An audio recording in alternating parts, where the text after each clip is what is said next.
Sa unang pagharap ni dismiss Bambantarlac Mayor Alice Guo sa pagdinig ng Kamara kaugnay sa Pogo, pinakontempt na agad siya dahil sa pagsisinungaling umano at hindi pagsagot sa tanong ng mga mambabatas.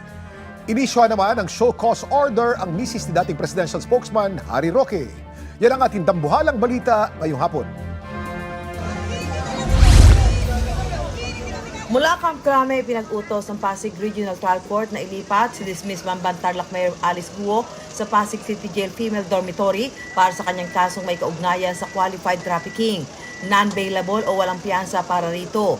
Kahapon ang unang pagdalo ni Guo sa Quadcom hearing para sa iligal na operasyon ng Pogo. Muling natanong kung Pilipino ba talaga siya at kung paano siya nakalabas ng bansa. Ipinakita rin kay Guo ang class pictures na galing sa report ng GMA Integrated News noong Hulyo na nagsasabing naging classmate daw nila ang dating alkalde. Can you please enlighten us who is in this picture? Ma'am, for that question po, I think I cannot answer. I invoke my right against self-incrimination since may pending case po sa akin about the citizenship. Ipinakita rin ang umano'y kuha sa isang Chinese newspaper nang manalo siya bilang mayor ng Bamban. Ang sabi ni Guo nung una, ang tatay daw niya ang binabati ng Chinese community dahil Chinese anya ang kanyang tatay.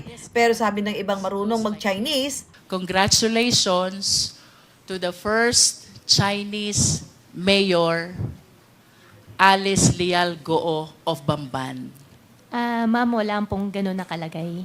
Your Honor, hindi rin po ako masyado sure doon sa mga nakalagay. I think it's better po na kuha na lang po tayo ng isang translator. itinanggi naman ni Guo na nakikipagsosyo siya sa mga kriminal. Hindi ko po alam sila ay kriminal. Ang nakilala ko po dyan is Wang Ziyang. Way back 2017 or 2016. Tanong tuloy ng isang kongresista, may koneksyon kaya si Guo sa Fujian Gang na isang sindikato? Sa record ng Bureau From Fujian. Are you from Fujian? Yung ma'am ko po, Mr. Chair.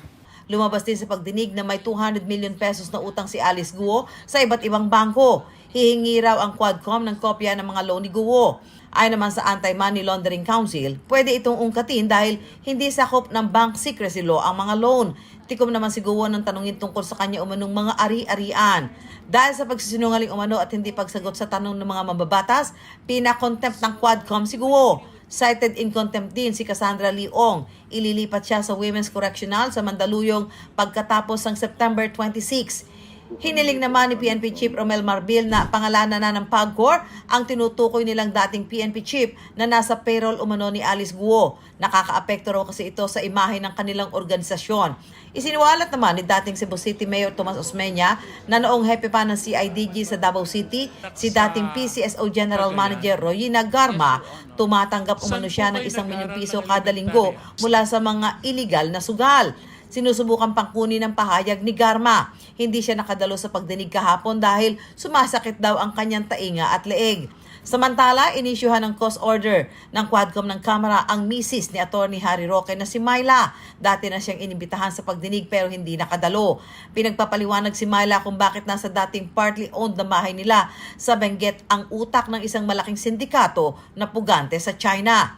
Si Roque naman patuloy pa rin hinahanap pero sabi ng PNP CIDG, may magandang development para rito. Hindi pa sila nagbibigay ng karagdagang detalye para raw hindi maapektuhan ang kanilang operasyon. Binalaan naman nila ang mga tumutulong kay Roque para makapagtago.